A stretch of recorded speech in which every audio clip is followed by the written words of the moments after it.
Bienvenue, ce soir nous vous proposons une émission exceptionnelle, débat municipal Toulouse. Hier, pour la première fois, nous avions réuni sur un même plateau de télévision les 10 candidats qui briguent le Capitole. Ils ont ensemble débattu en direct sur Internet plus de 2h15. Ce soir, nous vous proposons de vous revoir, mais surtout d'analyser les meilleurs moments de cet affrontement. Alors, à mes côtés, pour effectuer cette expertise des programmes et des positions de chacun, des journalistes et également notre politologue, Lionel Laparade, bonsoir. Bonsoir Patrick. Vous êtes le rédacteur en chef des éditions Haute-Garonne de la Dépêche du Midi. Également avec nous Jean-Marc Pérez, bonsoir. Bonsoir Patrick. Vous êtes le rédacteur en chef de France Bleu Toulouse. Et puis, comment aurions-nous pu nous passer de l'expertise de Laurent Dubois, notre expert. Bonjour Laurent. Bonjour Patrick.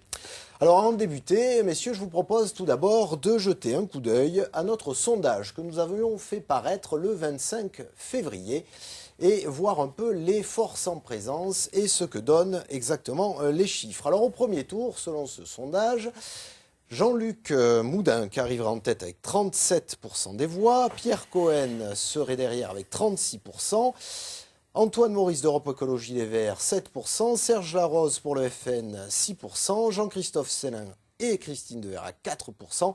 Et puis derrière, on retrouve Jean-Pierre Plancade, Ahmed Chouki, Sandra Toremocha à 2% et Elisabeth Belobre à 1%. Projetons-nous maintenant dans le second tour, qui mettrait face à face donc Pierre Cohen, le maire socialiste sortant, et Jean-Luc Moudenc, son adversaire UMP, pour un 51-49. Voilà. Maintenant que vous savez à peu près ce que pèse statistiquement d'après les sondages chacun des candidats, je vous propose en guise d'introduction justement de revoir celle de Pierre Cohen et de son concurrent direct Jean-Luc Moudenc. Il nous explique le pourquoi de leur candidature. Je suis candidat parce que je pense qu'à Toulouse, il y a beaucoup de choses qui ne vont pas bien, que la qualité de vie s'est dégradée, que les grands projets patinent. Je propose, avec mon équipe, de donner un nouvel élan à Toulouse, un nouvel élan pour que l'alternance se produise, l'alternance à un système qui est contrôlé par un parti qui contrôle tous les centres de décision dans notre ville et dans notre région.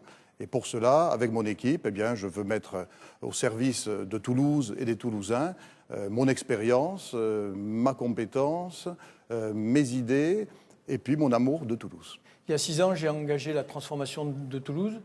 Cette transformation me passionne. Nous avons d'abord rattrapé des retards en matière de rénovation d'écoles, en matière de création de logements sociaux, en matière d'équipement de public de proximité.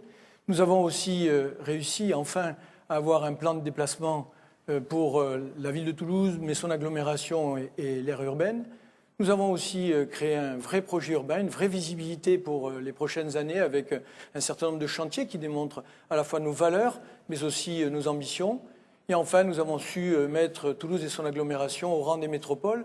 Donc tout cela nous amène à avoir un certain nombre de transformations, une véritable mise à l'endroit de la ville de Toulouse et de son agglomération. La plupart, en tout cas une bonne majorité des Toulousains apprécient, adhèrent à cette transformation. Alors en ce qui me concerne, évidemment, je suis candidat pour continuer et faire que Toulouse avance, mais aussi répondre aux attentes des Toulousaines et des Toulousains. Alors une entrée en matière finalement somme toute assez convenue, hein, Lionel. Oui, je crois que, hélas, le ton est donné et il est conforme à celui de cette campagne. Elle est mollassonne, on est plusieurs à le reconnaître, elle est sans éclat. On connaît les candidats, on les fait monter sur le ring et on a la confirmation qu'ils ne sont pas des punchers. Oui, il n'y a pas de grand message non plus. Hein, non, pas de grand message. Comme l'a dit Lionel, c'est assez convenu. Pierre Cohen dit, voilà, vous me connaissez, vous savez ce que j'ai fait pendant 6 ans, on va continuer. Et puis Jean-Luc Moudenc dit, vous me connaissez aussi et moi je vous propose autre chose. Enfin bon. Il n'y a rien de neuf sous le soleil, on a envie de dire, dans ces deux propos. Et c'est dommage parce que jeudi, c'était la journée du bonheur, hein, et le début du printemps. Franchement, là, pour les amateurs de communication et de belles paroles, d'effets de tribune, c'est loupé et ça ne bourgeonne pas du tout. On a des vieux mots, on se croirait sur la Troisième République sous les préaux. L'amour de Toulouse, ça me passionne. Bon, les électeurs peuvent rester des grands enfants et aimer parfois jouer aux jeux vidéo, passer la quarantaine, mais il n'en demeure pas moins que ça, c'est de la vieille communication frelatée. On sent bien bien que c'est des figures imposées. Donc on aimerait tout simplement dire aux deux candidats, un peu d'effort, messieurs, un peu d'imagination, puisque vous voulez le pouvoir. Deux candidats aussi, hein, on peut le dire, aux personnalités assez sobres, Lionel aussi. Oui, c'est aussi peut-être sans doute la raison pour laquelle Toulouse est si peu apparue dans la presse nationale. On a des profils de candidats qui n'ont pas accroché la lumière des médias nationaux en fait. Pourtant, la problématique toulousaine pouvait être intéressante. Les derniers sondages démontrent que les écarts se resserrent et donc il peut y avoir un intérêt pour les médias nationaux à venir à Toulouse. Ils ne viennent pas. C'est certainement lié aussi à la personnalité de nos deux candidats. Pierre Cohen et Jean-Luc Moudenc. Oui, parce que Toulouse reste la capitale de la 380, mais on n'a pas de gros porteurs politiques. Hein, ni gros porteurs, ni punchers. Ok, bon, ben, le décor est planté, mais restez avec nous parce que vous allez voir, il va quand même y avoir quelques algarades. Rentrons véritablement dans le débat et la confrontation d'idées à présent avec les thèmes qui fait certainement le plus parler dans cette campagne et dans la ville. C'est celui des transports. Je vous propose, messieurs, d'ouvrir ce chapitre avec les 7 minutes essentielles du débat sur les transports. On les regarde et on décrypte juste après. On a un énorme problème, la ville est embouteillée, le périphérique est embouteillé, et les choses vont s'aggraver puisque l'INSEE nous promet quelques 500 000 habitants de plus dans moins de 30 ans. À partir de là, si on ne prend pas des mesures très fortes qui prendront un peu de temps à être mises en œuvre, mais qui se décident aujourd'hui si on veut en bénéficier demain, je crois qu'on va avoir une situation qui ne va cesser de s'aggraver. Donc je propose une 3e ligne de métro, je propose une 2e rocade, et avant ces 2 infrastructures fortes, je propose un renforcement des bus, une étude dès cette année, en 2014, dans tous les quartiers de Toulouse, pour renforcer dès 2015 les fréquences et les dessertes. Je propose également que l'on aménage un périphérique circulaire bus sur le périphérique actuel à partir de la bande d'arrêt d'urgence. C'est quelque chose qu'on peut faire rapidement. Je propose aussi que très vite on augmente la capacité en doublant les rames de la ligne A. C'est quelque chose qui est faisable de manière astucieuse et peu coûteuse. Il y a des mesures d'urgence à prendre. Il y a des mesures structurelles de long terme à prévoir dès maintenant. Christine Vérac. Il faut limiter la voiture, mais bien entendu ne pas chercher à la supprimer. Et moi, je reviendrai sur le contournement de Toulouse avec le tram-train, où nous avons des rails quasiment tout autour de Toulouse, à l'exception de la portion entre la Vache et les Ramassiers. Et le Conseil régional a fait un travail formidable avec le réseau TER en voulant un cadencement toutes les 10 minutes. Et c'est un véritable RER qu'il faut établir en partenariat avec eux pour redéployer les lignes de réseau de bus en partant des stations multimodales et faire une véritable rocade ferrée. Monsieur Cohen, peut-être ? Oui, parce qu'aujourd'hui, les transports en commun sont presque à la limite de saturation. Donc, ce qui veut dire qu'aujourd'hui, donner la gratuité et donner encore plus de possibilités, alors que l'urgence, c'est l'offre. C'est de enfin réparer ce qui ne s'est pas fait. Et c'est ce que nous faisons depuis 6 ans. Donner vraiment à notre ville, mais à notre agglomération, un moyen de transport. Et sans dogmatisme, c'est de mobiliser tous les moyens. Tous les moyens, ça veut dire du bus, parce qu'on l'a prouvé, on n'a pas attendu l'étude. L'étude, elle a été faite il y a 4 ans. Puisqu'en 4 ans, nous avons réussi à prouver qu'en améliorant certaines lignes, en créant les fameuses lignes linéaux, qui sont, je dirais, des lignes où on aménage, où on crée la priorité au bus. Elles ont un nombre de personnes qui les prennent égal au tramway. Donc on a réussi en 4 ans à avoir la même croissance que le métro. Ce qui veut dire qu'aujourd'hui, c'est bien l'offre, la couverture de tout le territoire et un maillage qui permet d'être une vraie alternative à la voiture. On va attendre Elisabeth Bellobre, votre ancienne adjointe à l'environnement, sur ce même bilan. Le vrai problème des transports, c'est que le budget transport, qui est effectivement un budget important, il n'est pas placé sur les transports, mais il est placé sur les travaux publics. Donc nous proposons une alternative totalement innovante qui consiste à utiliser des microbus sans avoir besoin de refaire les routes et de refaire les trottoirs, comme par exemple le nécessite le BHNS. Une ligne de BHNS, ça coûte 100 millions d'euros. Et ce que nous proposons, c'est donc un vrai maillage de très petits bus, de 9 à 16 places, qui couvrent comme une toile d'araignée et la ville de Toulouse et les communes de la communauté urbaine, avec aussi une radiale qui relie la ville-centre aux villes périphériques. Et ainsi, en mettant tout l'argent des transports, tout le budget transport, en le mettant sur les bus eux-mêmes, on multiplie par 100 l'efficacité des transports en commun. Avec les microbus, nous proposons une efficacité totale. Les Toulousains pourront demander l'arrêt sur simple demande et la voiture pourra disparaître. On a bien compris. C'est dommage qu'Elisabeth Bellobre, pour masquer l'insuffisance de ses propositions, ait besoin de taper sur les autres. L'urgence, elle appelle effectivement des vraies réponses et pas des réponses gadgets pour 9 à 16 personnes. Mais on parle de milliers et de millions de déplacements par jour. Donc c'est pas sérieux. C'est ce que je disais, il y en a qui sont rentrés dans un concours Lépine, c'est pas notre cas. Nous avons un projet global et réaliste. Je voulais faire une remarque. Dans cette campagne, on remarque déjà l'utilité des écologistes puisque j'ai vu évoluer des projets. J'ai vu évoluer le projet socialiste qui a pris en compte des lignes néo qu'on portait depuis longtemps, d'aller plus vite. Ça existe déjà. Non, mais d'en développer davantage, je veux dire. Vous étiez dans la majorité. Ensuite, je viens d'entendre pour la première fois Jean-Luc Moudin parler des bus sur la rocade qu'on demande depuis longtemps à mettre en place. J'allais dire, effectivement, il y a des réponses. Oui, par contre, à côté de ça, une troisième ligne de métro dans 10 ans et une deuxième rocade, c'est vraiment une ineptie pour répondre à l'enjeu de santé publique dont on parlait tout à l'heure. Donc, c'est pas responsable, M. Moudin, de proposer ça.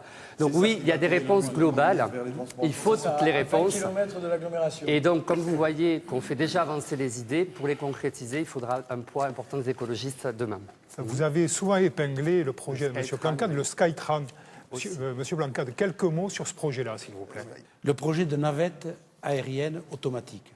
C'est un avantage, c'est que ça ne coûte pas cher. Ça a la capacité d'absorption du métro, comme la ligne A, à 26 mètres, pas à 52, mais à 26 mètres. Et puis, ça se montre très, très rapidement. C'est économe, 5 millions d'euros le kilomètre. Pour dire, c'est 10 millions d'euros le BHNS, c'est 25 millions le tramway pour le kilomètre et 90 millions d'euros le kilomètre on a bien compris les bases de ce projet. Et ça permet de se déplacer rapidement.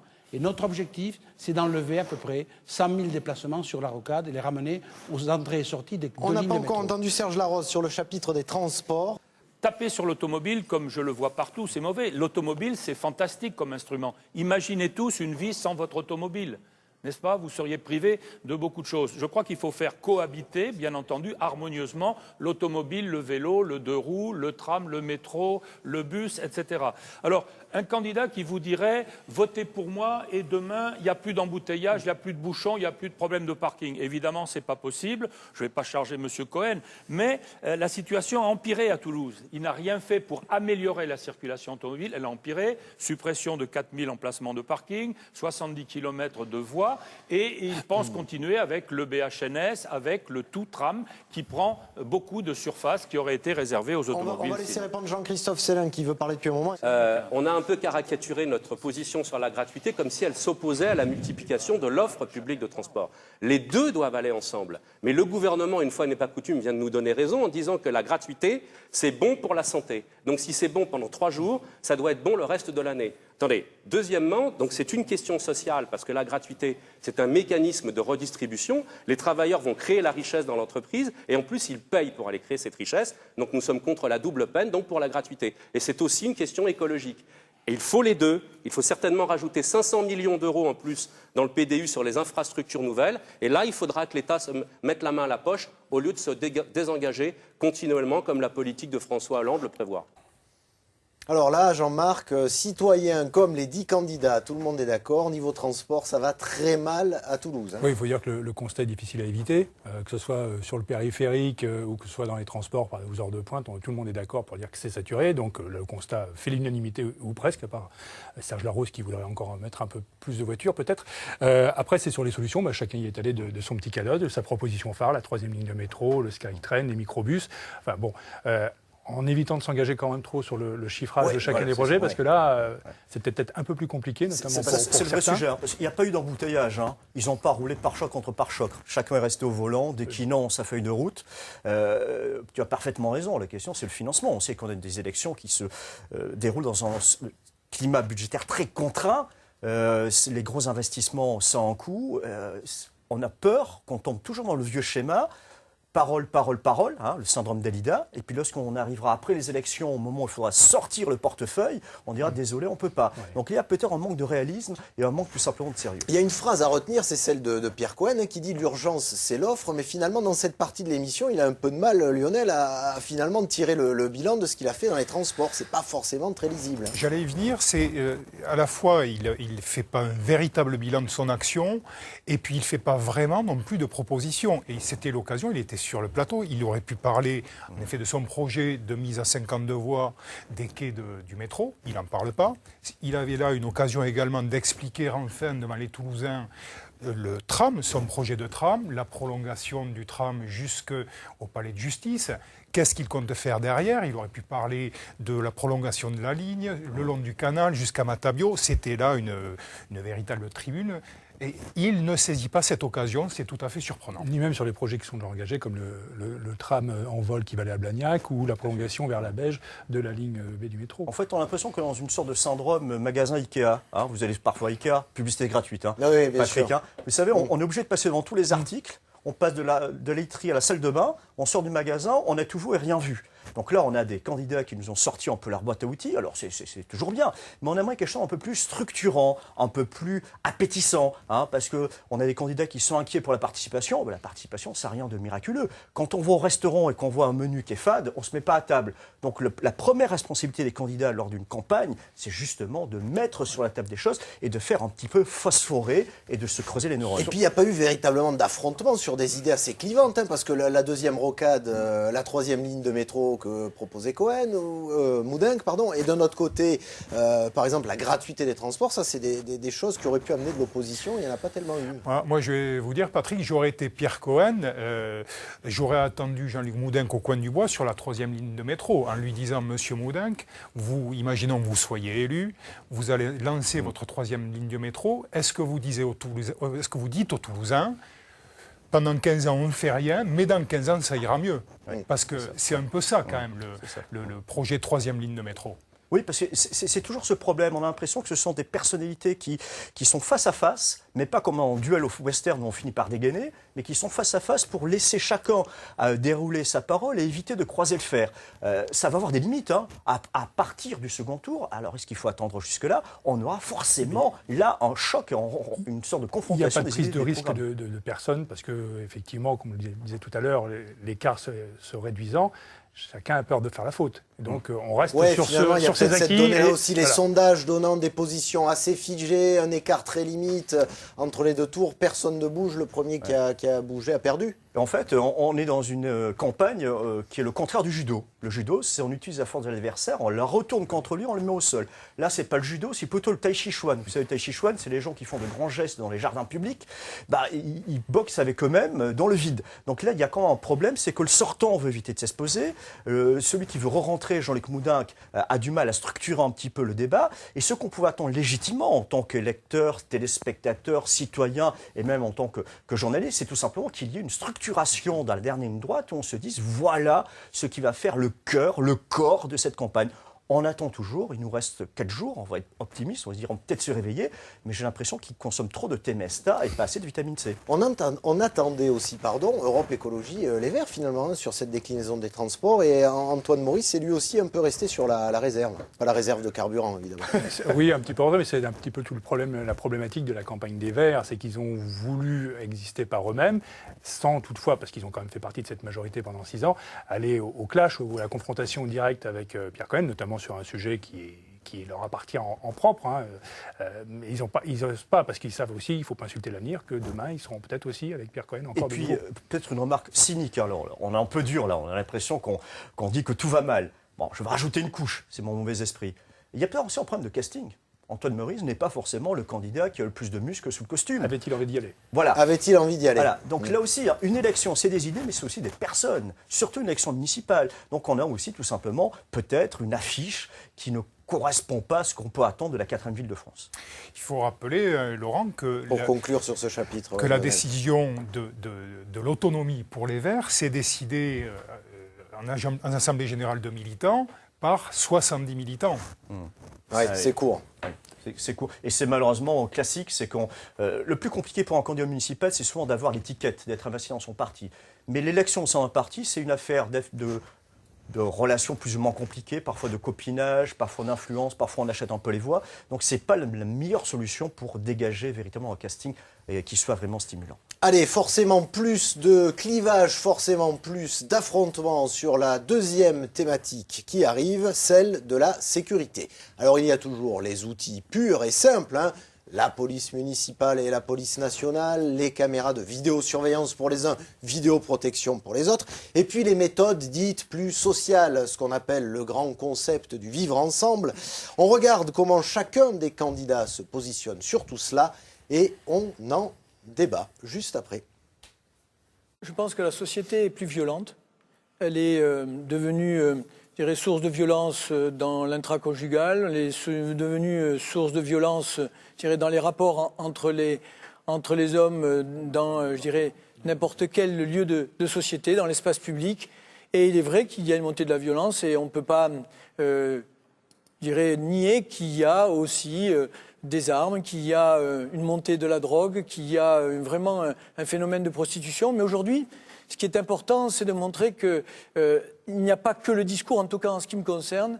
Pendant 6 ans, j'ai été 4 ans sous un gouvernement de droite et 2 ans sous un gouvernement de gauche, et je n'ai jamais instrumentalisé la sécurité. Je considère que c'est un sujet trop sérieux, trop grave, parce qu'il est vrai que, année par année, et même sous les années de M. Sarkozy, ministre de l'Intérieur ou président de la République, la montée chaque année de la violence faite auprès des personnes et des biens a augmenté. C'est quelque chose qui, malheureusement, malgré toutes les solutions très sécuritaires, très préventionnelles, donc ce qui veut dire qu'aujourd'hui, il y a nécessité de penser la ville avec d'abord notre responsabilité, celle de la coproduction de sécurité avec la police nationale, avec ce que nous avons fait dès que nous sommes arrivés, parce qu'il y avait une ambiguïté très forte dans le rôle de chacun.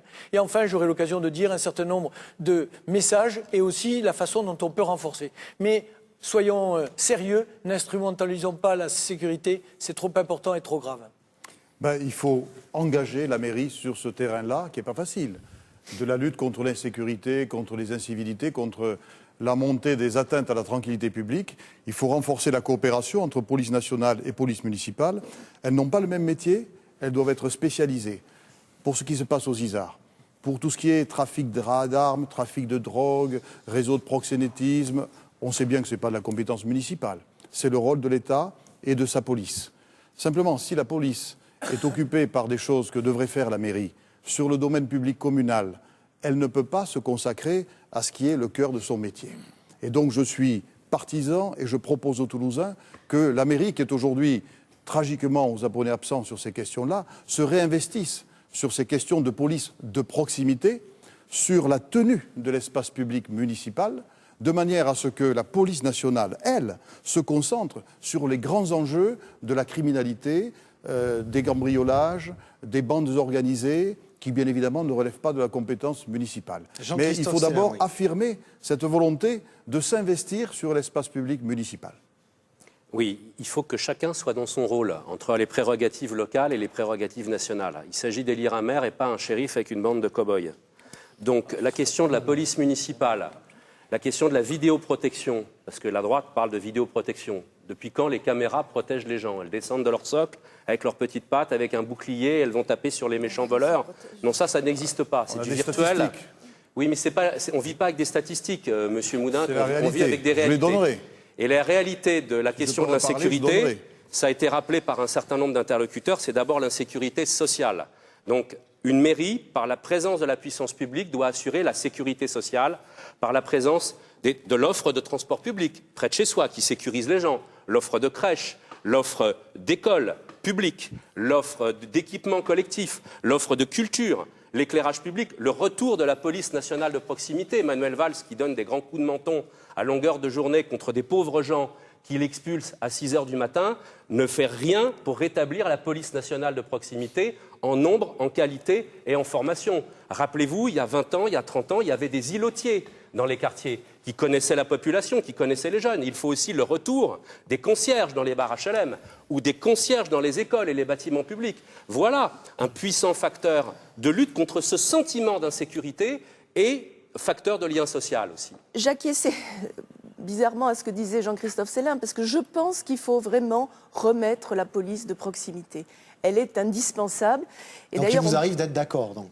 D'ailleurs, on peut avoir dans la police municipale une police qui soit de proximité et une qui soit plus une police de sécurité. Et cette police municipale... Oui, alors, lui parlait de la police nationale, police de proximité municipale. Moi, je parle municipale. Voilà, la différence est là. Elle était importante à souligner. Vous disiez bien qu'on n'était pas d'accord aussi. Allez-y, allez.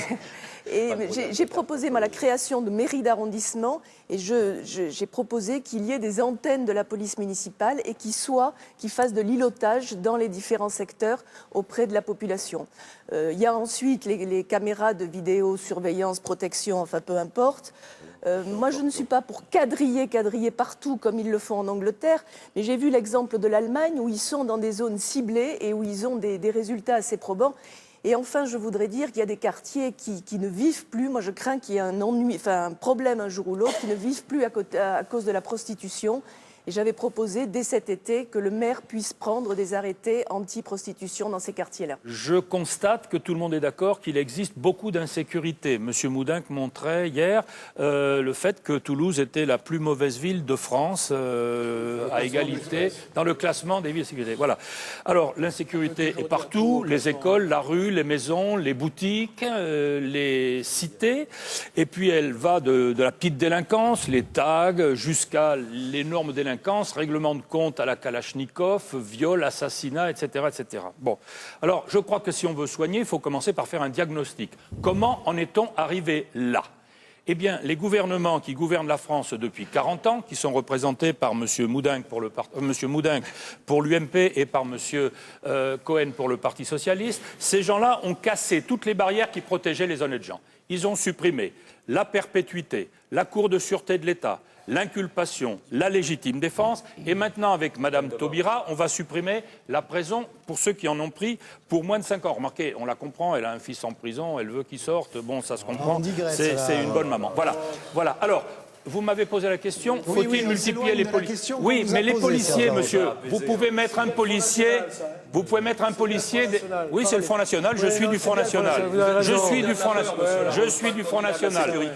Je termine, s'il vous plaît. Vous pouvez mettre un policier derrière chaque Français. Les policiers sont excédés. Ils ont fait une grève nationale il y a peu de temps. De voir dans la rue des gens qu'ils ont arrêtés 1 fois, 10 fois, 50 fois et qui viennent leur faire un bras d'honneur.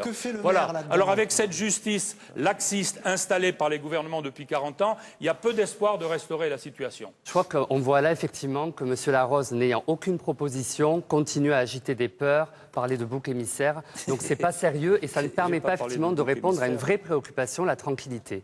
Il faut être clair, le maire, effectivement, ce n'est pas un shérif. Moi, je suis candidat au poste de maire. Et le maire, il est là pour mener la politique de tranquillité. Continuer le travail de coproduction avec l'État, oui. Il manque, de notre point de vue, un véritable 3e pilier, et nous faisons le pari de la médiation, avec un véritable service public de la médiation, composé à la fois de médiateurs professionnels embauchés par la ville, couplé de citoyens formés, en nous appuyant sur une expérience réussie à Montreuil. Il y a des solutions, en réalité.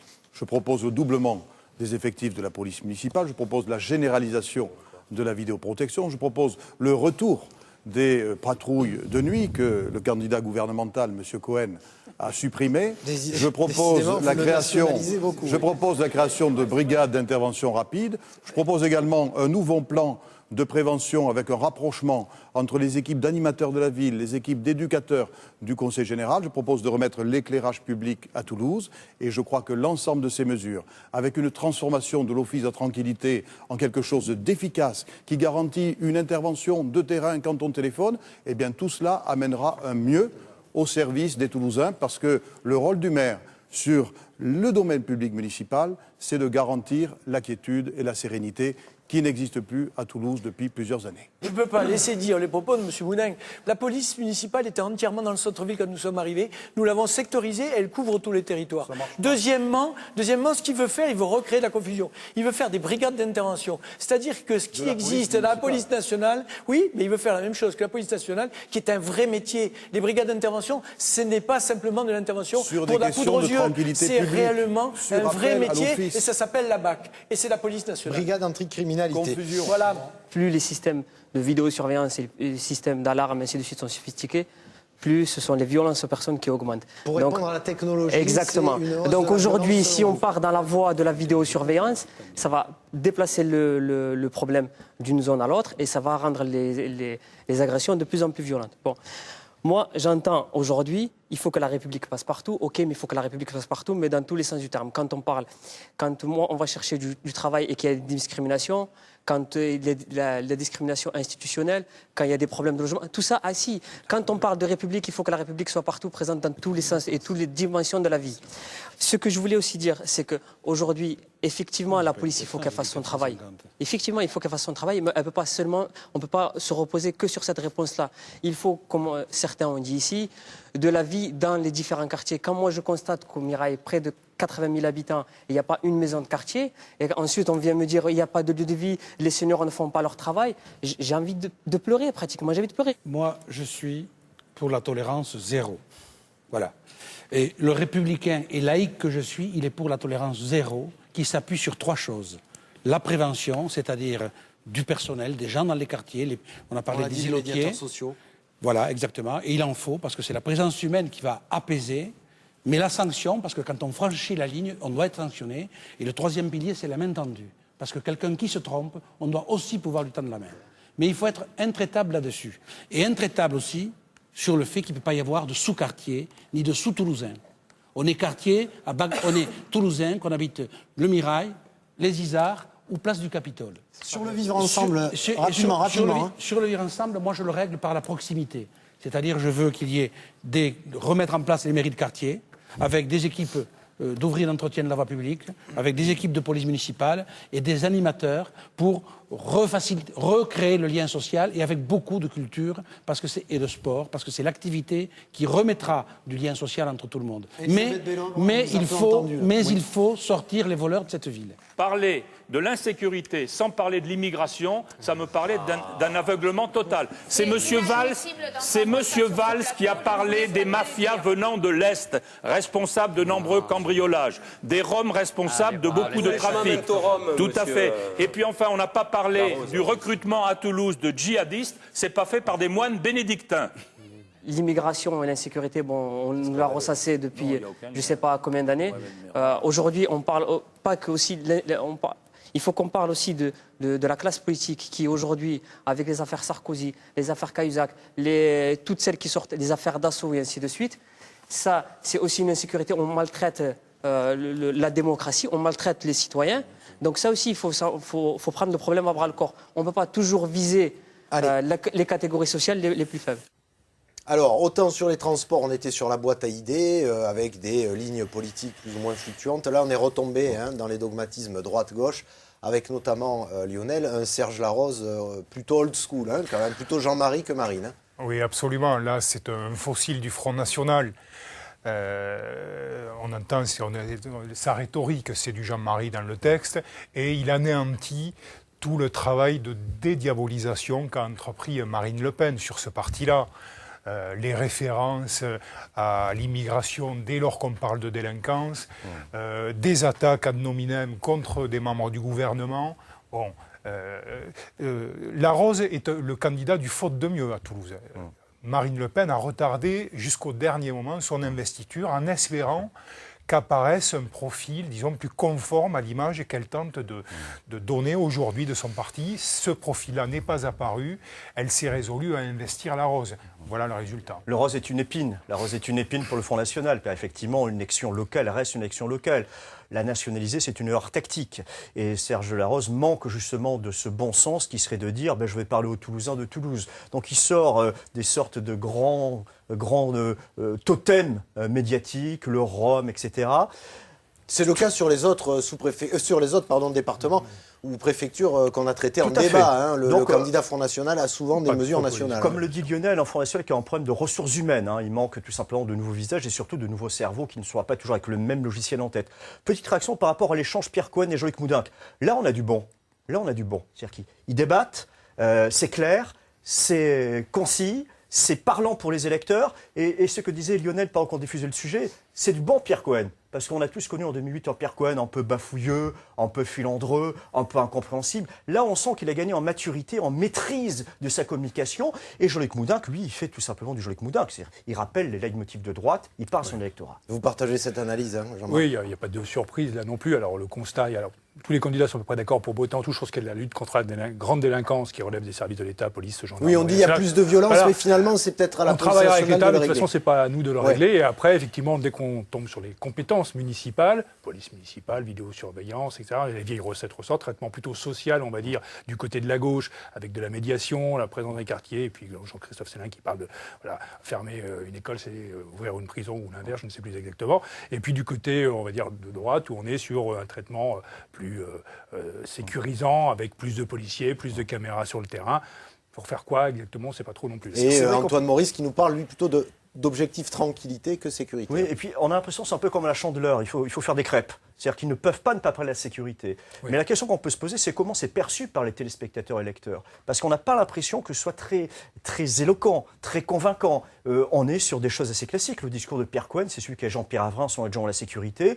La police nationale est compétente. La police municipale n'est qu'une des supplétifs. Du côté de Jean-Luc Moudenc, on a cette idée de brigade d'intervention, mais là encore, c'est une vieille recette. Dans les rues de Toulouse, du côté de la place de Capitole ou tout simplement vers Esquirol, je me demande sincèrement ce que peuvent entendre les électeurs, parce qu'ils peuvent se dire, mais tout ce qu'ils nous disent, c'est quelque part tarte à la crème. Alors, ce qui a été, par contre, du registre du parler vrai, et là, l'électeur a forcément compris, le citoyen, hein, tout le monde, c'est finalement cette intervention, ce message qui a été passé par Ahmed Chouki. Oui, Ahmed Chouki, il a été bon, Ahmed Chouki. Il a la légitimité du terrain lorsqu'il part des quartiers. Il renvoie les candidats des grands partis à leur propre responsabilité lorsqu'il évoque les problématiques des quartiers, la problématique du chômage en particulier. En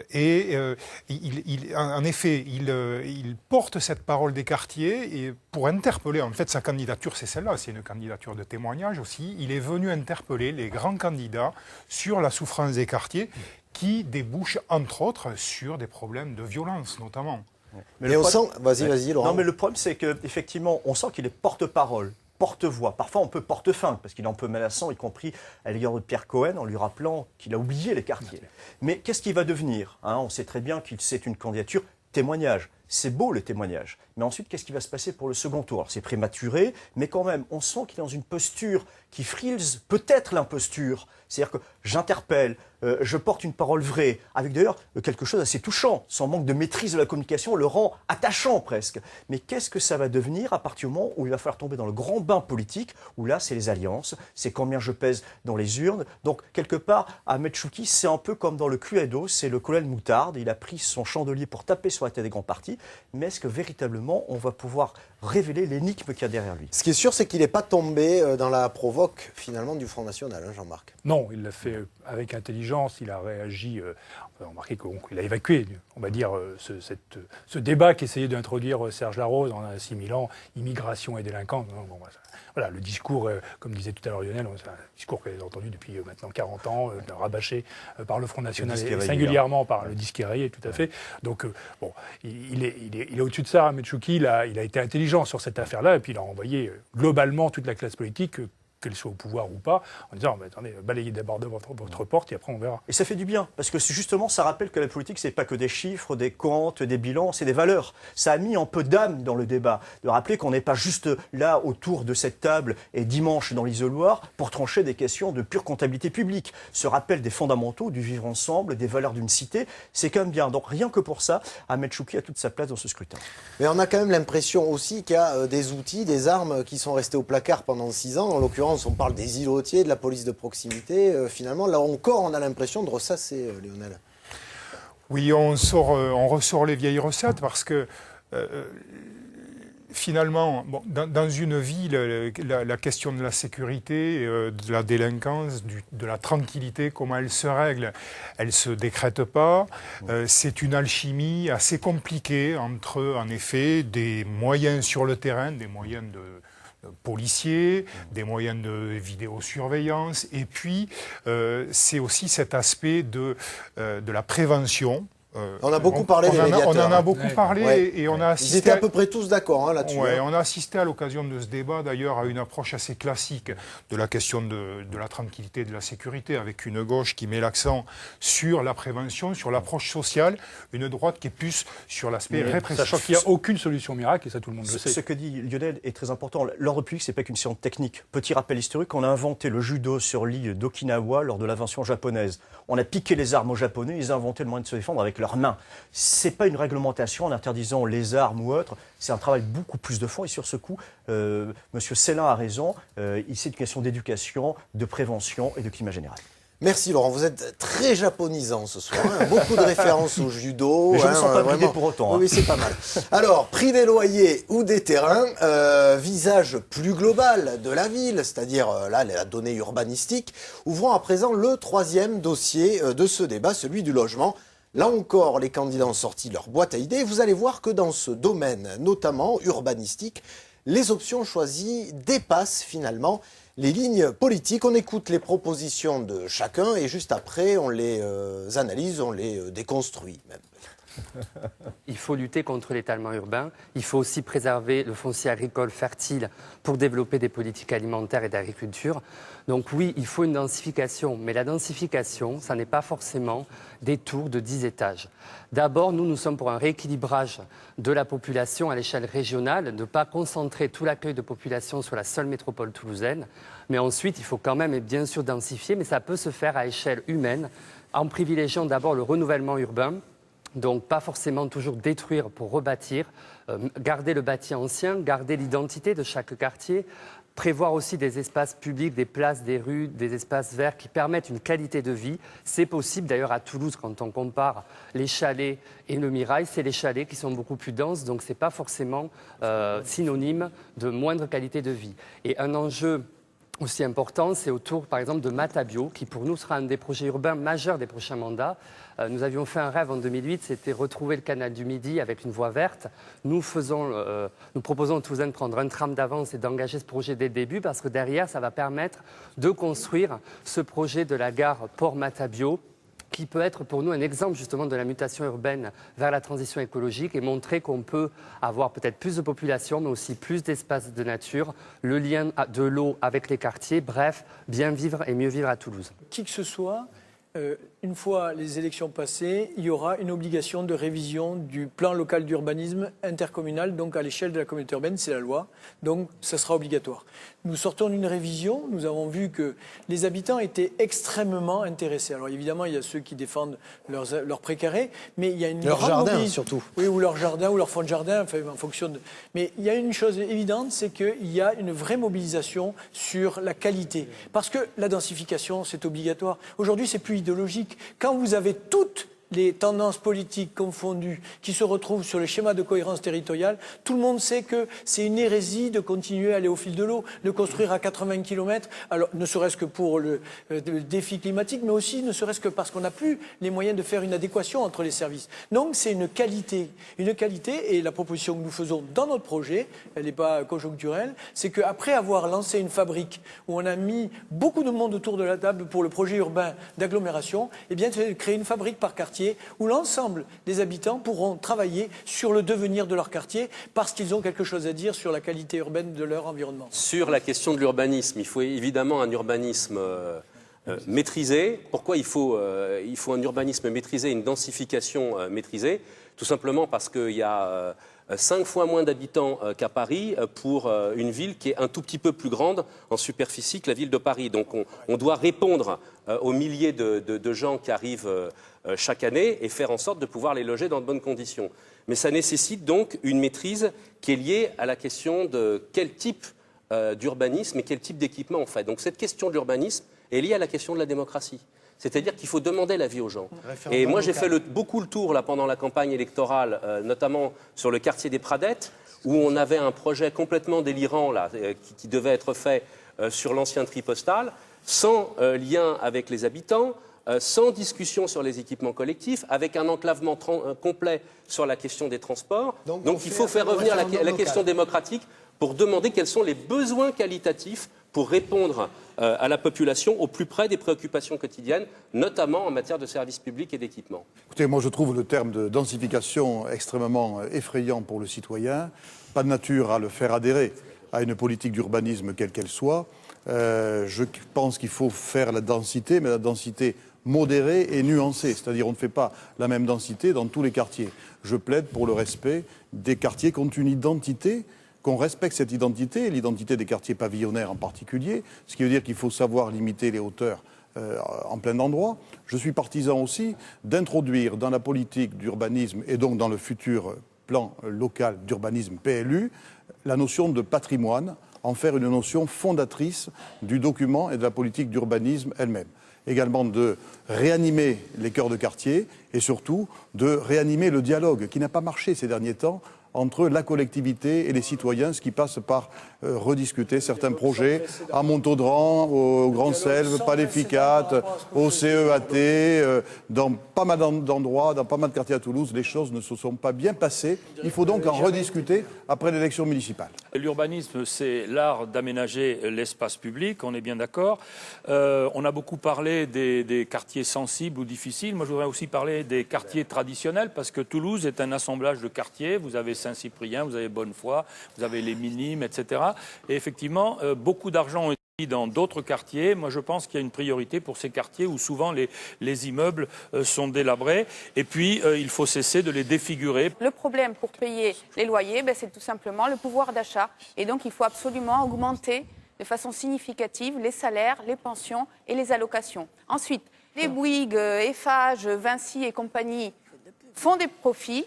Les communes s'endettent, les banquiers ramassent des profits aussi, et les locataires sont obligés de payer de plus en plus cher pour des logements au rabais. Donc ça suffit d'une société où tout passe par le fait de faire appel à des capitalistes. Pourquoi l'État lui-même, ne construit pas à prix coûtant tous les logements qui sont absolument indispensables pour vivre correctement dans un pays riche? Aujourd'hui, on pourrait justement, en faisant une priorité nationale, mettre l'argent suffisant pour embaucher les maçons, les architectes, ça créerait de l'emploi, ça résoudrait un problème. Il n'y a absolument rien qui l'empêche. Pour trouver l'argent, il suffit d'arrêter de verser des cadeaux au fonds perdu au patronat.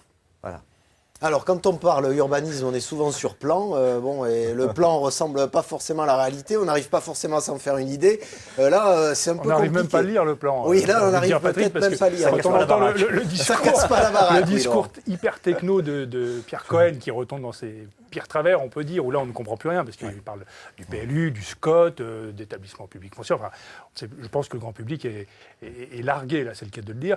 Mais après, le constat, tout le monde est d'accord, il faut, dans une ville qui accueille plusieurs milliers de nouveaux habitants chaque année, il faut bien mettre un toit, proposer un toit à ces gens, donc il faut construire. Alors, est-ce qu'on construit sur 5 étages, sur 6 ou 10 à part ceux qui sont tenants d'un traditionnalisme à tout craint et qui voudraient qu'on reconstruise des Toulousaines un peu partout, personne n'a vraiment de solution et personne ne dit exactement ce qu'il faut faire. Le mot-clé, c'est la densification, mais alors on n'en a pas tous, a priori, autour de la table, la même interprétation, Lionel. Oui, tous ont prononcé ce mot-là, avec un adjectif derrière. Alors, la densification, elle est obligatoire pour les uns, elle doit être modérée pour les autres, et puis après, on ne sait pas trop, quoi, finalement. Ouais. Et on se rend compte que cette question de l'urbanisme, c'est un peu la quadrature du cercle. On a 15 000 habitants, 10-15 000 habitants nouveaux chaque année, sur une ville, je le rappelle, qui est d'une superficie équivalente à celle de Paris, mais avec 4 fois moins d'habitants quand même. Donc il y a manifestement des choses à faire, c'est évident. Il faut aller, ils le signalent, les candidats, il faut aller peut-être au-devant des populations, discuter, soit, mais il faut à un moment trancher, prendre des décisions. Ouais, là aussi, la consultation citoyenne, Laurent, sur ce type de programme, c'est pas forcément... on peut toujours le promettre, ça coûte rien, mais quelle est l'utilité réelle? Il va sans dire que face à des promoteurs immobiliers, face à la loi du marché, parce que, disons-le méchamment, il y a une loi du marché entre l'offre et la demande, et sur Toulouse... Ou à la loi tout court de l'urbanisme, avec sa rectitude... Tout à fait, ou simplement le fait qu'on ne peut pas faire autrement, lorsqu'il n'y a plus de surface horizontalement, que de monter verticalement. Bon, c'est une loi de base. Mais je me mets toujours et encore à la place du téléspectateur et lecteur. Je me dis, Qu'est-ce qui l'intéresse, lui? C'est le prix du loyer, l'accession à la propriété. C'est là-dessus que ça se joue. Et trouver un logement facilement. Sauf que c'est pas là-dessus que la mairie peut véritablement jouer. Il y a les banquiers qui ont leur mot à dire, il y a l'État, éventuellement. Elle le dit, Sandra Torre-Mochet le dit. Donc c'est toujours le même problème, c'est qu'une municipale peut devenir en quelque sorte une grande foire-fouille où tout le monde se sent obligé de s'approprier les sujets parce que si on ne dit rien, on est perçu comme indifférent et si on dit quelque chose, on est parfois hors sujet. Donc là, les candidats, on peut leur rendre un petit hommage, c'est carrément un Kamasutra qui fait craquer les articulations parce qu'ils essaient de séduire l'électeur, mais sur ce genre de sujet, c'est quasiment impossible de ne pas finir avec un lambago. Oui, parce que c'est le vrai défi, Jean-Marc, finalement, pour le futur maire de Toulouse, cet urbanisme et comment on loge les gens pour pas trop cher. Concilier effectivement l'accroissement d'une ville métropole aujourd'hui qui est une ville de France qui connaît la plus forte croissance, donc il faut construire pour mettre les gens qui arrivent, il faut construire assez vite, il y a une urgence, et puis il y a aussi les seuils que fixe la loi, 25% de logements sociaux dans quelques années, on est à 20% aujourd'hui, ce qui est mieux qu'il y a quelques années encore. Donc voilà, les solutions, les élus, à un moment donné, sont obligés de prendre celles qui sont les plus évidentes, les plus faciles, les plus pratiques. S'il y a des programmes immobiliers arrivent pour construire là, rapidement sur du foncier disponible des logements, qu'ils aient encore une fois 5 ou 10 étages. Alors je ne le dirai pas, je ne vais pas dire que Jean-Luc Moudenc était un édifice menant sans ruine, ça serait trop méchant, je ne vais pas le dire. Mais sur ce dossier, il avait un boulevard qu'il n'a pas exploité. C'était la question du relogement et des logements sociaux. Là, il aurait pu pousser Pierre Cohen dans les cordes en mettant en avant son manque de fibres de gauche. Avant, en premier tour, avec un Pierre Cohen qui a des listes de gauche qui sont quand même très nombreuses face à lui, c'était l'occasion de créer un marqueur et d'aller diviser le camp d'en face. Il ne l'a pas fait. Donc quelque part, Jean-Luc Moudenc, elle a manqué une petite opportunité. Peut-être qu'il était trop rivé sur ses fiches et trop concentré sur le message qui devait passer et pas assez dans le débat lui-même pour justement rebondir et prendre des balles au bon. Je pense que nous aurons à examiner le projet du CEAT, ce nouveau quartier qui va naître quasiment un centre-ville, une belle opération pour la ville de Toulouse qui achète du foncier à bas prix à l'État et qui doit, c'est en tout cas la promesse qu'a faite Cohen. Et oui, là ça doit être l'exemple. Voilà, qui doit avoir valeur d'exemple et qui en termes de prix d'achat doit être intéressante. Tout à fait, mais encore et toujours, j'ai l'impression quand même que les candidats, quels qu'ils soient, droite, gauche, sans étiquette, oublient un paramètre de fond. C'est quand même la défiance et la méfiance des électeurs. Ils parlent comme s'il suffisait d'appuyer sur un bouton ou de sortir une baguette magique. Alors Pierre Cohen, un peu plus réaliste parce que tout simplement il reste dans les habits du maire. Oui, alors justement, Pierre Cohen est peut-être un peu plus technique parce qu'il a eu, lui, des levées de boucliers dans les quartiers récemment, justement, par le jeu. Il y a aussi son tempérament, c'est l'ingénieur en informatique qui parle, il y a son ADN personnel. Mais il a aussi tout simplement connu l'épreuve du feu, l'épreuve des faits. Il sait très bien ce que ça veut dire une réquisition. Il le rappelle d'ailleurs en plateau. Oui, c'est très bien expliqué là-dessus. Voilà. Ouais. Donc il essaie de gagner en crédibilité et de montrer qu'il est maire sortant et qui ne veut pas sortir, puisque précisément il a encore des choses à faire. Oui, là pour le coup, on le disait, on a monsieur le maire en plateau. Quand même. Oui, en d'autres temps, on aurait dit Pierre Cohen, la force tranquille. C'est un peu ce qui s'est dégagé, je dirais, du débat d'hier. Il ne va pas trop loin non plus sur le bilan, parce qu'il y a eu effectivement, on le sait tous, dans certains quartiers, des oppositions qui se sont manifestées. Il y avait un adjoint à l'urbanisme, il n'est plus sur la liste de Pierre Cohen aujourd'hui, qui a parfois été perçu de manière un peu clivante par les riverains des quartiers qui ne voulaient pas voir s'ériger des bâtiments à côté de leurs habitations. C'est ça, c'est le risque qu'il y a. Il a allumé la mèche de la densification. C'est lui qui a déclenché les... Mais il n'a pas le choix. En même temps, il n'a pas le choix. choix. Encore une fois, on en revient à la quadrature du cercle que vous décrivez tout à l'heure. Il y a des habitants qui arrivent, il leur faut leur proposer un logement. Ok, écoutez, merci messieurs pour cette analyse, on va dire, ou cet état des lieux, puisqu'on parlait un peu brutal, j'espère que nos impôts locaux ne vont pas augmenter. Oui, voilà, ou que l'urbanisme ne va pas s'abattre sur nous. Bien, il est déjà l'heure de conclure. Chacun de nos candidats avait 1 minute pour le faire. Alors, énoncer des dernières lignes force des programmes, un ultime message à délivrer à l'électeur. Chacun avait le choix, finalement, dans la tonalité de ce dernier message. Sans présumer des résultats du premier tour, évidemment, nous en avons sélectionné 2. Le dernier message de Pierre Cohen, maire socialiste sortant, et le dernier message de Jean-Luc Moudenc, son adversaire UMP. Vous allez voir, c'est 2 styles plutôt différents. On regarde.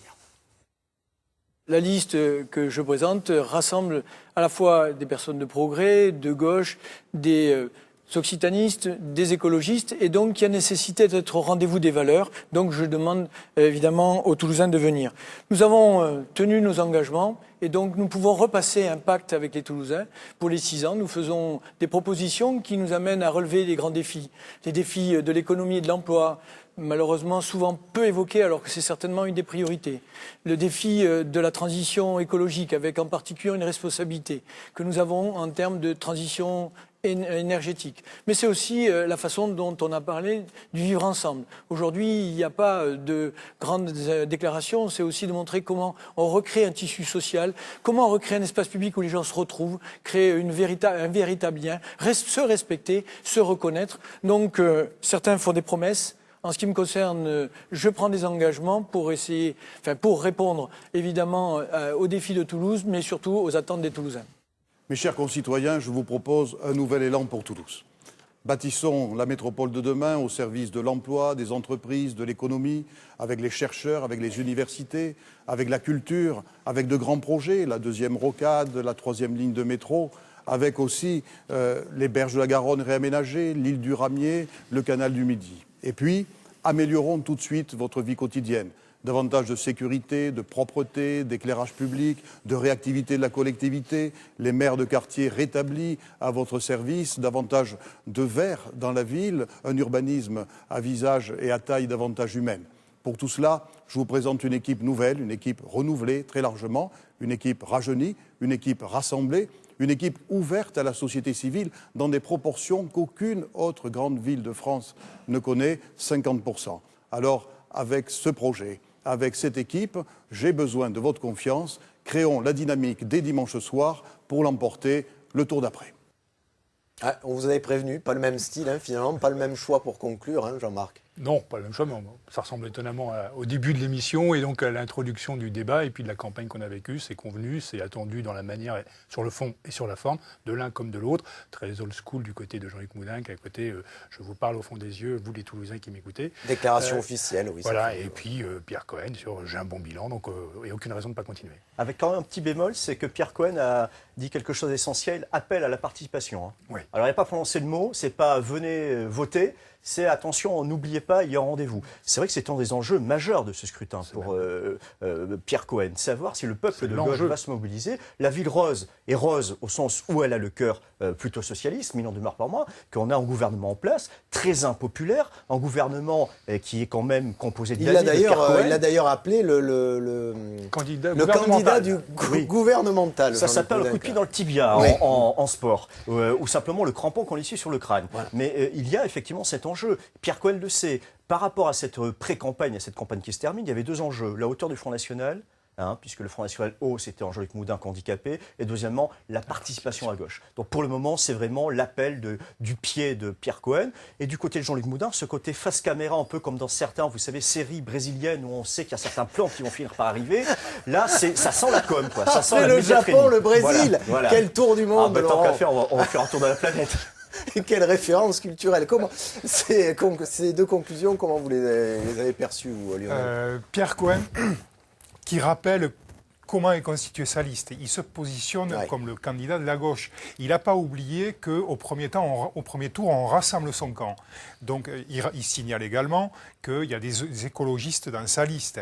Donc voilà, c'est le grand rassembleur de la gauche au premier tour. Oui, parce qu'il rappelle qu'il y a des verts dans sa liste, parce qu'il y a le vert dans le fruit. C'est que l'Europe Écologie est partie de son côté et qu'il a besoin effectivement de cela, de donner l'impression qu'il n'est pas seul, que ce n'est pas une liste socialo-socialiste, pour justement impulser une dynamique, élargir son assise électorale, sachant que les négociations de second tour ne se feront qu'au regard des chiffres, au regard du poids de chacun, et que c'est toujours délicat, parce que le second tour, il doit commencer le dimanche soir. Si on commence à perdre le lundi, le mardi, comme des marchands de tapis, en vendant les ronds de serviettes, évidemment, c'est perdu. Donc là, on a Pierre Cohen qui a bien compris le message. Attention de ne pas apparaître comme un candidat socialiste, mais un candidat de la gauche. Oui, il y a beaucoup de prudence, finalement, Jean-Marc. Oui, mais comme le disait tout à l'heure Laurent, parce que la quadrature du cercle, elle se résume à cette abstention dont on nous dit qu'elle sera forte, peut-être plus forte que 2008 où elle était déjà particulièrement forte, et qu'on sait que pour des raisons diverses et variées, du vote sanction ou enfin plus ou moins du non-vote sanction de la part des électeurs de gauche qui ne se déplaceront pas pour aller voter, et que là, ça jouera sur les écarts, et que c'est à partir de là, le rapport de force s'engagera avec les autres listes qui se positionnent à gauche. Avec aussi un enjeu, c'est que l'on sait, c'est une loi de la politique, que les électeurs qui participent le plus sont les plus âgés. Or, plus on est âgés, plus sont les conservateurs. À partir de ce moment-là, il y a toujours un petit challenge à gauche, c'est effectivement de savoir que les quartiers populaires et les jeunes vont forcément rester chez eux ou ne se déplaceront pas nécessairement et qu'il faut donc aller un petit peu draguer du côté d'un électorat qui n'est pas facile. D'où quand même un Pierre Cohen qui manque peut-être un peu de sens tactique sur les questions de sécurité, car ça permettrait un petit peu justement de faire des appels du pied par rapport à cet électorat âgé. Bien, eh bien, écoutez, on surveillera ça dès dimanche. Hein. Bon, ça sur le pont, ouais, évidemment, sur le pont, dès 19h en direct sur notre antenne. Chez vous, ce sera... Ça sera dès 20h avec une première estimation sur la Ville Rose. Alors, dès 20h, premières estimations sur la Ville Rose, sur France Bleu Toulouse. Vous, évidemment, sur la dépêche, sur le site internet. Absolument. Et tous les résultats? Tous les résultats le lendemain dans notre édition du lundi. Avec une certitude, tout le monde aura les mêmes résultats. Normalement, ça se passe comme ça. Et normalement, ça se passe comme ça. Alors, bon. merci à vous de nous avoir suivis. L'intégralité de ce débat dont on vous a montré des extraits, vous pouvez toujours le revoir sur notre site internet midi-pyrénées.france3.fr. Vous suivez évidemment tous les échos de campagne sur notre blog Midi Pyrénées Politique. Et nous, donc, on se retrouve à 19h dimanche. Hein, Laurent, vous allez nous faire une bonne petite sieste. Moi, j'ai commencé à consommer du jus d'orange pour me doper un petit peu. Et bonne fin de soirée à vous sur notre antenne. Bonne nuit.